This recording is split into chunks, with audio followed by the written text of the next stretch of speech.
সোমবার খোলা হলো উদয়পুর মাতা ত্রিপুরেশ্বরী মন্দিরের প্রণামী বাক্সগুলো। মায়ের মন্দির প্রাঙ্গণে থাকা 16টি সিন্ধুক ও প্রণামী বাক্স খুলে গণনার কাজ শুরু হয়।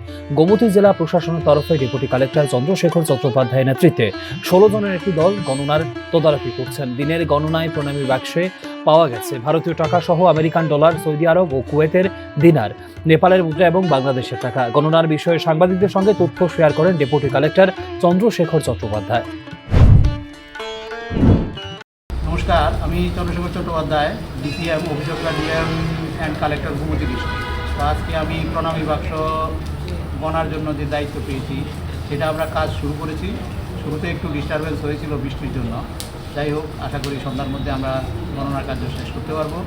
লাস্ট আমরা ফেব্রুয়ারি মাসের 17 তারিখে গণেছিলাম প্রণামী বাক্স। সেখানে আমরা টোটাল 13,53,684 টাকা পেয়েছিলাম। তো আজকে মনে হচ্ছে এর চেয়ে বেশি হবে।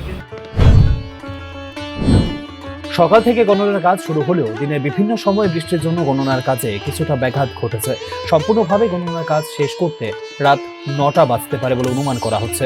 অন্যদিকে প্রণামী বাক্সে বৈদেশিক মুদ্রা উদ্ধার হওয়ার ঘটনা প্রমাণ করছে মাতা ত্রিপুরেশ্বরী মন্দিরের প্রতি ভক্তি বাড়ছে রাজ্য, দেশ সহ বিদেশি পর্যটকদের মধ্যে। প্রণামী বাক্সে পাওয়া অর্থ মন্দিরের বিভিন্ন উন্নয়নমূলক কাজে ব্যবহার করা হবে বলে জানিয়েছে মন্দির কর্তৃপক্ষ। Report news now.